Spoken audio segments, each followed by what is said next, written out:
फिलहाल की चर्चा पर लौटते हैं और चर्चा ये कि भारत का सबसे बड़ा न्यूक्लियर पावर प्लांट कुडानकुलम ये फिलहाल अपने दस्तावेज लीक होने के कारण सुर्खियों में है। रॉयटर्स की माने तो हैकर्स का ग्रुप है वर्ल्ड लीक्स, जैसे विकीलीक्स है ऐसे ही वर्ल्ड लीक्स नाम से एक हैकर्स का बना समूह है जो दुनिया के अंदर सबसे बड़े खतरनाक समूहों में से एक माना जाता है। उसने इस डेटा को डार्क वेब पर डाल दिया है। अच्छा साहब, लीक किया और डाल दिया, ये वैसी वाली बात हुई कि आपके निजी फोन नंबर, आपकी कुछ निजी तस्वीरें, आपका मोबाइल किसी ने हैक किया और उसे इंटरनेट पर डाल दिया। तो इंटरनेट पर डालने की जगह डार्क वेब पर क्यों डाला? डार्क वेब पर अपराधियों का मिलना जुलना होता है। अब ये डार्क वेब क्या होता है? फिलहाल के लिए ऐसे समझ लीजिए कि मैं अगर आपसे यह कहूं कि यहां से आप जहां भी फिलहाल मुझे सुन रहे हैं, यहां से अपने दोस्त के घर जाइए, कई तरह के रास्ते होंगे जाने के लिए। गूगल से पूछेंगे तो आपको बेस्ट रास्ता बताएगा, लेकिन एक छोटी सी गली ऐसी भी होगी जो पड़ोस के घर के बगल में से निकल करके जा रही होगी, जो आपको पता है, गूगल को नहीं पता है, गूगल में वो मैप नहीं हुई है। इसी तरह से इंटरनेट की दुनिया में, जो इंटरनेट आप और हम यूज कर रहे हैं, जिस पर आप मुझे सुन रहे हैं, बहुत सी वेबसाइट डली हुई हैं, ये आम जनमानस के लिए है। लेकिन कुछ इंटरनेट पर ऐसी भी जगह बनी हुई हैं जिन पर एक्सेस करने के लिए कुछ अलग प्रकार के ब्राउजर्स की जरूरत पड़ती है। जैसे टॉर नाम का एक ब्राउजर है, उसकी मदद से ही आप उन वेबसाइट्स में एंट्री कर पाते हैं, मतलब उस दुनिया में एंट्री कर पाते हैं।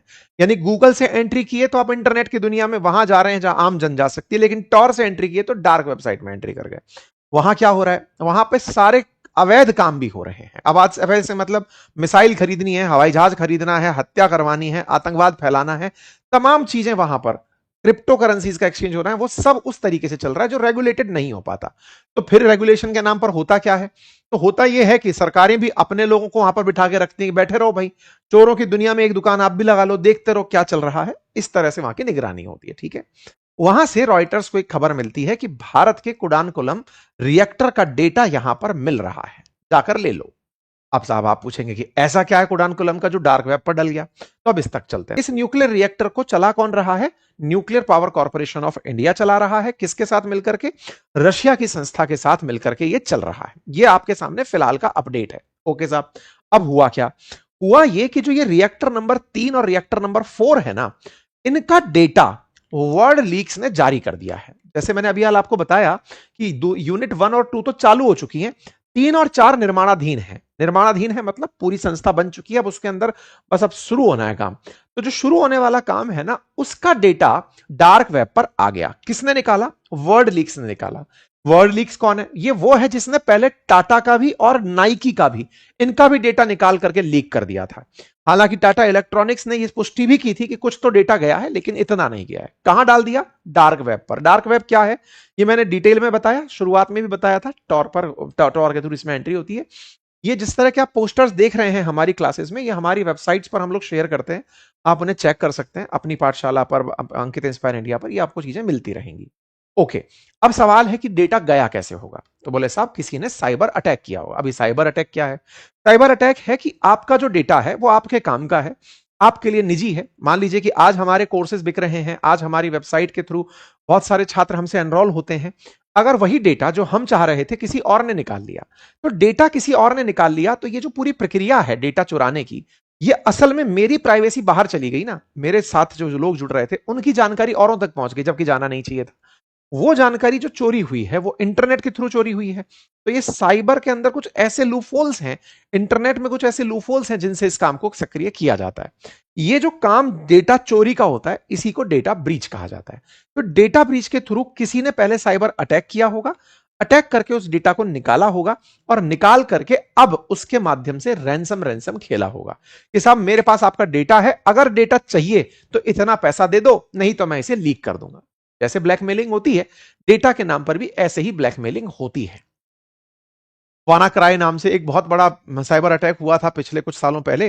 वो बहुत बड़ी सुर्खी बना था, कंप्यूटरों की स्क्रीन पर वानाक्राई लिखा आता था कि या तो क्रिप्टो में पेमेंट करो, नहीं तो आपका डेटा का पूरा डेटा डिलीट कर देंगे कंप्यूटर का। तो काफी बड़ी चुनौतियां इंटरनेट के कारण बनी रही हैं। ठीक है साहब, ये चाहते क्या है? डेटा के बदले धन चाहते हैं। धन काय में लेते हैं? क्रिप्टो में लेते हैं। तो ये एक काम इनका ऐसे चलता है। अब ये डेटा निकला कहां से? सवाल सबसे बड़ा ये बना। तो पता चलता है कि ये डेटा निकला एक थर्ड पार्टी के डेटा सेंटर से, जिसका नाम था योट्टा। योट्टा नाम की एक कंपनी जो रिलायंस का साथ काम कर रही थी, वहां से डेटा ब्रीच हुआ। अब इसकी क्या कहानी है? असल में अनिल अंबानी की जो कंपनी है ना, रिलायंस इंफ्रास्ट्रक्चर, उसने इस यूनिट 3 और यूनिट 4 का निर्माण किया है। उसे बकायदा इस काम को करने के लिए 1081 करोड़ का टेंडर दिया गया था कि आप इसका निर्माण करेंगे, इंफ्रास्ट्रक्चर का काम है, आप बनाएंगे। मतलब वो जो संयंत्र बन रहा था जिसमें कि इंजीनियरिंग का काम था, स्ट्रक्चर का काम था, कंपोनेंट्स लगाने का काम था, ये सब काम रिलायंस को दिया हुआ था। रिलायंस अपना सारा डेटा योट्टा नाम की एक कंपनी को देती थी। ये ऐसे समझिए, एनपीसीआईएल ने रिलायंस को काम दिया, रिलायंस ने योट्टा में अपना डेटा रखा। योट्टा के ऊपर अटैक हुआ, रिलायंस ने इस बारे में जानकारी भी दी कि साहब योट्टा पर हुआ था। वर्ल्ड लीक्स ने असल में योट्टा से सारी जानकारी उठाई। इस बात को रिलायंस ग्रुप ने स्वीकारा भी कि साहब हमारे योट्टा के ऊपर कुछ साइबर हमले हुए थे। संदिग्ध गतिविधियां उन्हें मई 2026 में दिखाई दे गई थी। ये बात योट्टा ने भी स्वीकार कर ली। भारत सरकार का क्या कहना है, साहब ये तो डेटा कहां से चला गया, रिलायंस के पास। अब बेसिक सा सवाल है, रिलायंस को काम ही क्यों दिया था भाई, कोई तो काम करता ही। अब आज के बाद हो सकता है, इस घटना के बाद रिलायंस को आउटलिस्ट कर देता है कि तुम रहने दो, अब एलएनटी से काम कराएंगे, जो जिससे भी काम कराएंगे। कुल मिलाकर बात यह है कि डेटा लीक हुआ। अब डेटा लीक हुआ, ये चुनौती कितनी बड़ी है, अब हम इस पर चलते हैं। क्योंकि इस डेटा के अंदर यूनिट 3 और 4 की पूरे वेंटिलेशन और कूलिंग सिस्टम के ब्लूप्रिंट है। इसके अंदर कॉमन कंट्रोल रूम जो है, उसके पूरे की पूरे फ्लोर के लेआउट है, कहां पे कहां क्या क्या बना हुआ है, कौन कौन सप्लायर हैं उनकी सूचियां हैं, इंस्पेक्शन रिपोर्ट्स हैं इसके अंदर, इसमें कौन से इंस्ट्रूमेंट हैं उनकी तस्वीरें हैं।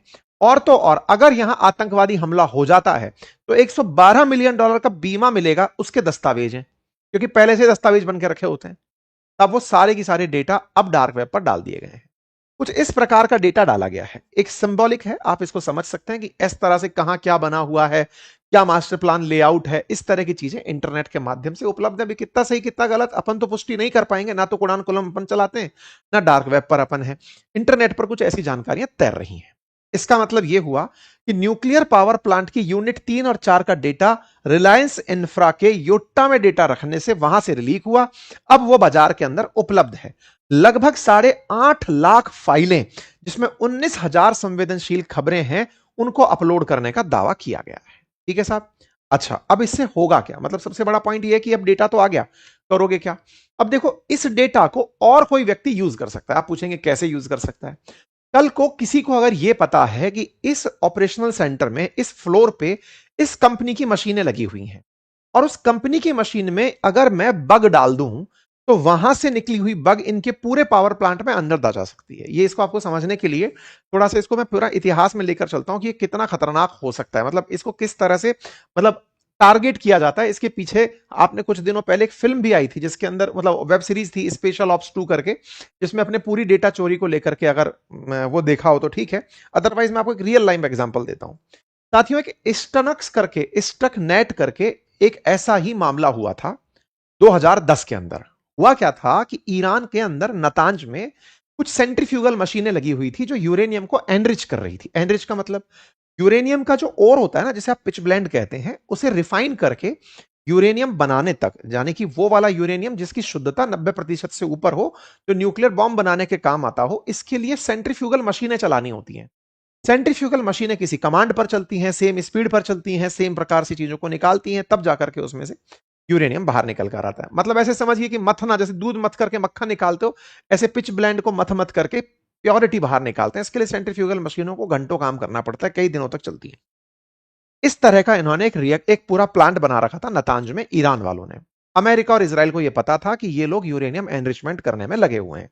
अब इन्हें रोके कैसे। रोकने के लिए उस नताज पे या तो हमला करें। अब हमला तो आप देख ही रहे हैं, आए दिन हो रहा है, लेकिन कोई फर्क नहीं पड़ रहा, क्योंकि उन्होंने इतना गहराई के अंदर बना रखा है अपना प्लांट कि वहां पर कोई बम का असर ही नहीं होता। मतलब बम का असर इतनी गहराई में कि अमेरिका के जो 80-80 फीट तक जाकर नीचे मिसाइल जा सकती हैं, उससे भी जाकर नीचे उन्होंने अपने प्लांट बना रखे हैं, तो उस पर असर नहीं होता। तो फिर क्या हो सकता है साहब। फिर इन्होंने क्या किया, एक पेन ड्राइव के अंदर अपना ये वायरस डालकर भेज दिया। इंटरनेट से ऑपरेट ना हो सके ऐसा नतांज का न्यूक्लियर जो प्लांट चल रहा था, उसमें किसी आदमी को लालच देकर के पेन ड्राइव के माध्यम से ये स्टकनेट करके जो वायरस है ये भेजा। ये स्टकनेट वायरस जब वहां गया, किसी कंप्यूटर में अप्लाई हुआ, स्क्रीन पर सब नॉर्मल दिख रहा है, और वो जो सेंट्रीफ्यूगल मशीनें हैं जो शुद्धि कर रही हैं, वो अचानक तेज होकर चलना शुरू हो गई। कुछ मशीनें एकदम स्लो होकर चलना शुरू हो गई। मतलब पूरा माल फंक्शन हो गया। माल फंक्शन ये कि जिस गति से चलना था वो पूरा बिगड़ दिया। ये वैसे है कि भाई दूध मथने के बाद घी निकलता है, बोले तेज चला दो, दूध फैला दो। ये बिल्कुल धीरे चला दो, सब मिला दो, सब दही और दूध एक साथ मिल जाएगा। जो बिल्कुल कंसोलिडेटेड टाइम और वो सब सही है, वो सब बिगाड़ दिया। 2010 की घटना है ये। इस घटना के पीछे कहा गया कि अमेरिका की सीआईए और इजराइल के मोसाद ने मिलकर यह काम पेन ड्राइव से करके ऐसा काम हुआ जिसकी वजह से ईरान आज 10 साल पीछे, अदरवाइज वो पहले ही कर लिया होता है ये सारे काम।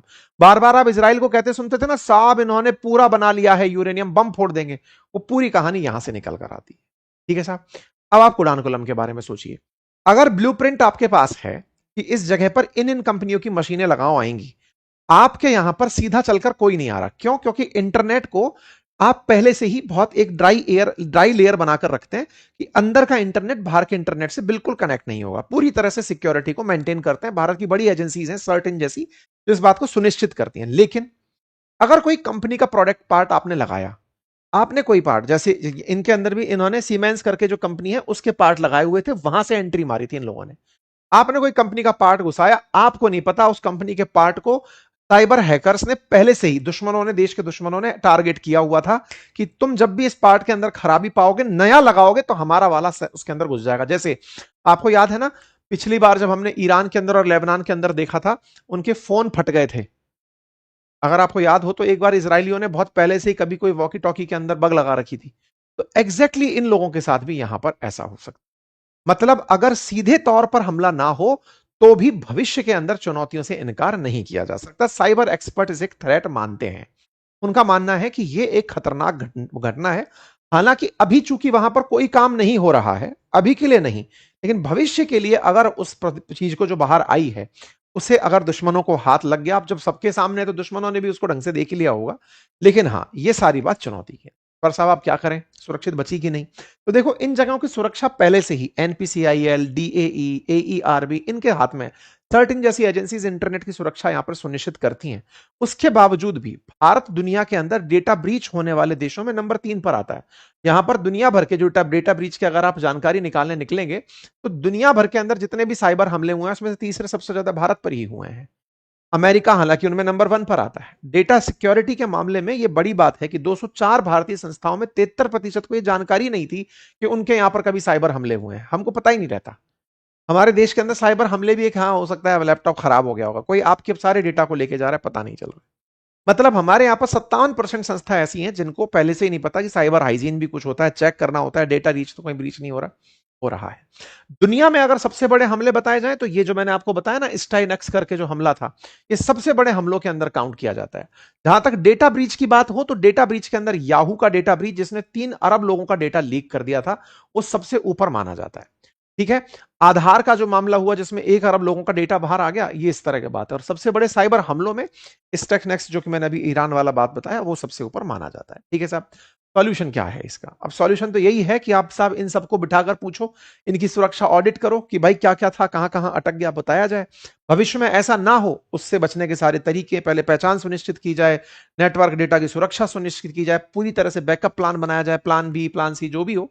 इन सब चीजों की अब स्पष्ट निगरानी की जरूरत है। बाकी आप लोगों को क्या लगता है, आपकी राय कमेंट बॉक्स में बताएं। चैनल पर नए हैं तो सब्सक्राइब करना बिल्कुल ना भूलें। भैया बार बार कहते हैं लेकिन आप भूल जाते हैं, बह जाते हैं आप। बाकी कमेंट बॉक्स के अंदर हमने गूगल फॉर्म रखा है। अगर आप हमारी ये वेबिनार ज्वाइन करना चाहते हैं जिसमें हम पर्सनैलिटीज को हमारे ट्रेट्स के आधार पर डिकोड करेंगे, तो संडे सुबह 11 बजे मुलाकात होगी। उसके लिए आप गूगल फॉर्म भर दीजिए। धन्यवाद।